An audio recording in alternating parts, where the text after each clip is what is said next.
Hi everyone, my name is Trey with Peace and Make, and today we are going to do part 1 of 3 parts of making a baby blanket. So I'll show my process. In this video we are going to go over the machine setup and sewing the first set of parallel lines for the blanket. I hope you enjoy. The first thing that I want to do is show you all kind of the process on paper, how what I'm going to do on the fabric, like when I sew it. So this is the blanket without the binding. So you have your up and down, or top and bottom. When I sew together this blanket, the goal is to do lines like this that are going to be diagonal to the blanket, and in between each of these lines it's going to be 3 inches.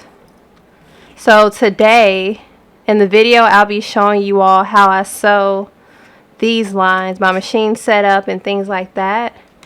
And the reason that I sew them diagonal is because it's easier to catch the crooked lines or mistakes in my mind if I go this way. So I just wanted to be off a little bit and to make it diagonal.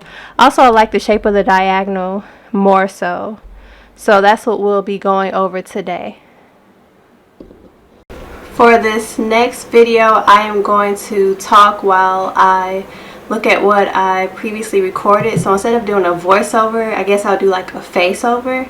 I did this in another video when I was making the pouch. I'll link that video down below.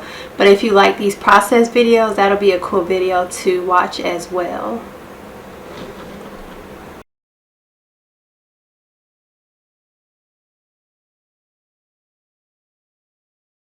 For the first thing that I'm doing, I am changing out my thread, and then I'm going to thread my machine and change the bobbin out. It looks white, the string looks white, but it's actually like an ivory or slightly off-white color. I like sewing in that versus a true white color because most of my projects end up being like off-white.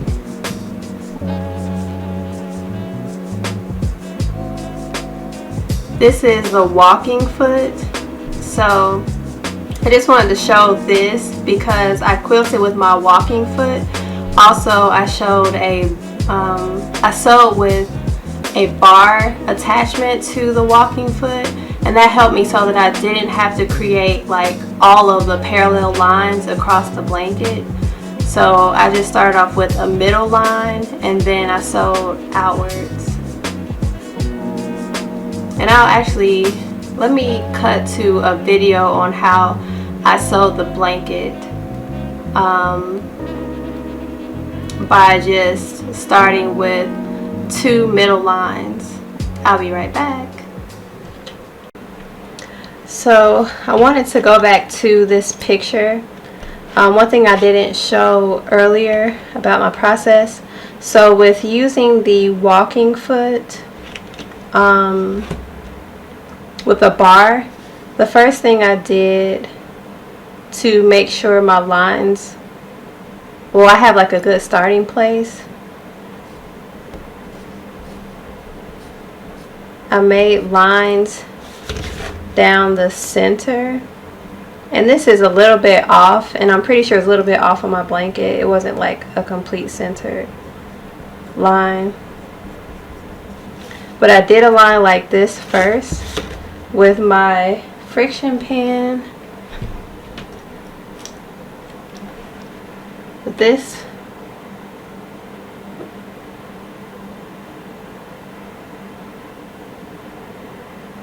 here you go. So with this pen, you can erase it with the iron. I made that, and then to get my diagonal line, I made my first line like that, and then my other line like that. So, and then after that, so I sewed my first line like this, and then I would start going out parallel that way, out parallel that way 3 inches, out parallel this way 3 inches, this way 3 inches, and then that's how I got to this quilted top.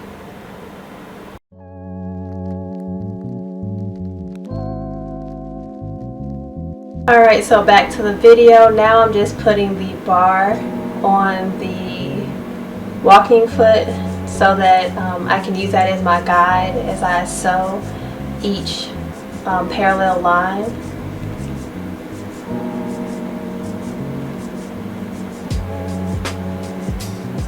This is the first stitch. Oh, before the first stitch, I wanted to show the length of the stitch that I use. And on some of the blanket I use 4.5, others I use 5. But I think because of the thickness of the fabric, my stitch length ended up being around like 3 to 3.5. So I think it's good to, you can do a test run, but use a longer stitch like 4.5 or 5 and then see how that looks. If it's too long, then go down to a 3.5 or 4. But you can kind of see the line that I drew on the blanket. That's that line that I just showed you in the video that I drew before I started sewing.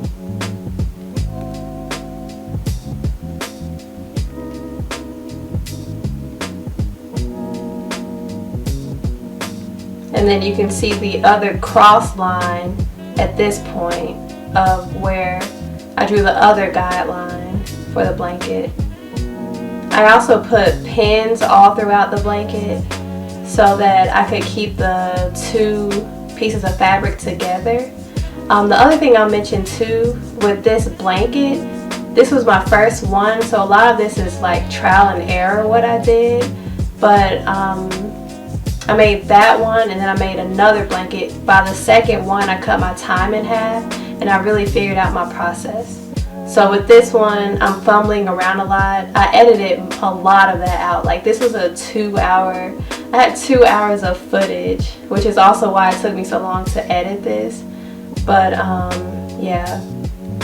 Oh yeah, I wanted to also mention, so I rolled up, you can see on the right side, the side closer to the machine, how I rolled the edge of the rest of the fabric, and that's so I could just fit it through my sewing machine as I sewed.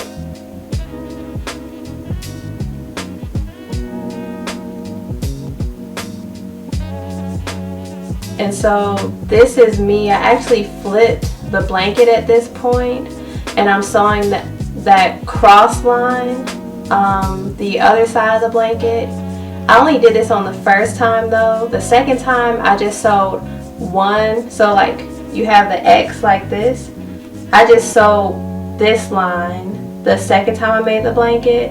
I didn't sew this side and this side because what was happening when I sewed both of them is that I got some bunching. There was more bunching that happened with the fabric. You couldn't really notice it, like I noticed it because I made it, but other people wouldn't really notice it. But to make it easier on myself, the second blanket I just did one line of parallel rows and then I flipped the blanket like what I showed in the first sketch.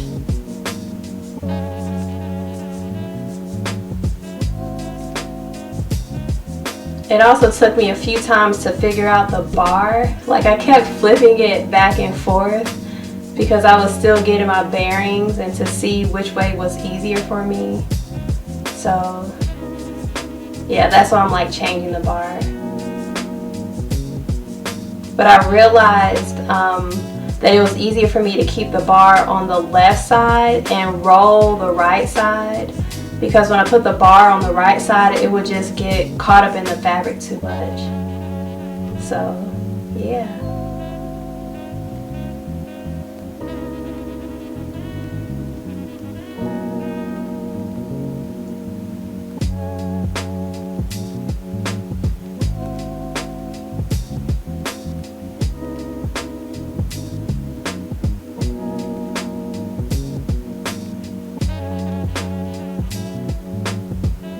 And then you can see the bar, how I have it over that line that I just sewed.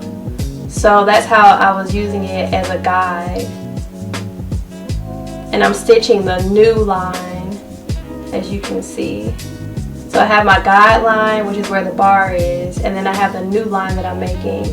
So each parallel line that I made, I would just go from that previous line, line the bar up to it, and then sew a new line.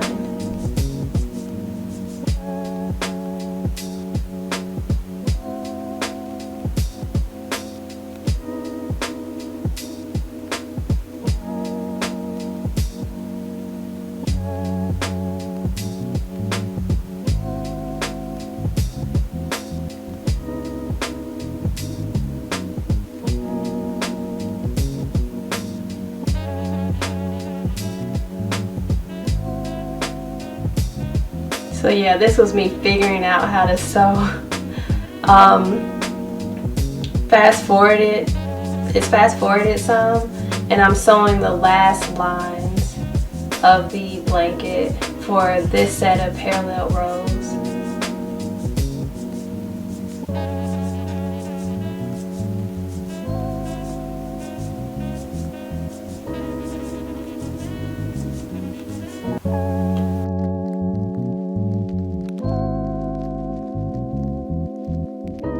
This is a picture. You can kind of see that bunching where I'm pointing right now.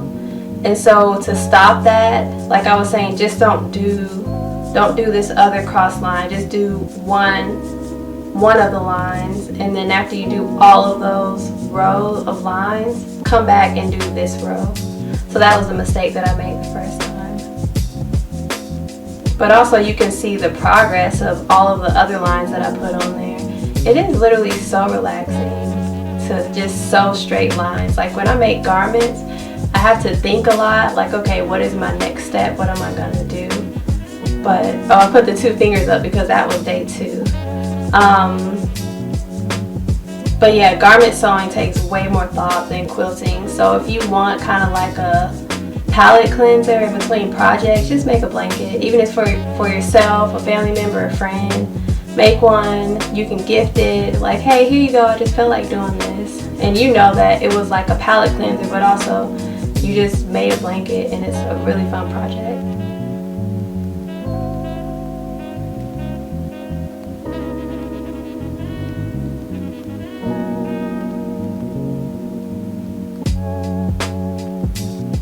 So what I did this time to stop the bunching, I started in the middle where my perpendicular guideline started, so that it wouldn't bunch.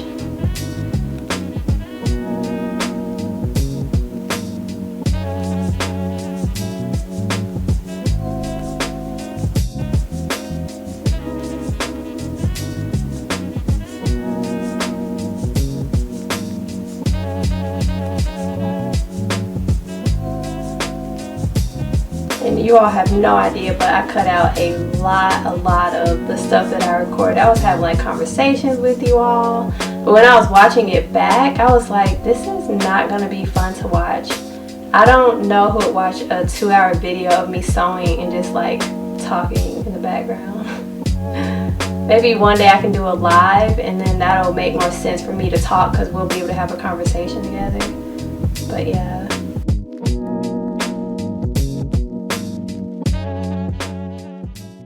That is the video for part 1.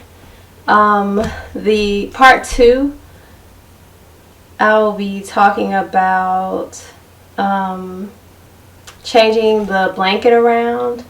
Yeah, basically it'll be me flipping the blanket around and then sewing the next lines of perpendicular lines. So I'll be explaining that whole process, and also just thinking of random things that I could remember that went on while I was making this first baby blanket. Alright, so if you all enjoyed this video, stay tuned for next week. We will have part 2. Also, subscribe to my channel, please. I am almost at 200, guys. Oh my gosh. Okay, so hopefully we can get to 200. And you can also follow me over at Instagram. That handle is at Piece and Make, just like here on YouTube. And so you can join me over there as well. Leave a comment if you do follow me. I do see you all follow me on Instagram sometimes, and it makes me like so excited. So thank you all to everyone that have joined me over on Instagram. I've been a little quiet on Instagram because I've been focusing on YouTube, but I hope to post more on Instagram pretty soon as well, because I have a lot of content. I just have to edit it. But yeah, watch out for that, and I will see you in the next video. Alrighty, bye.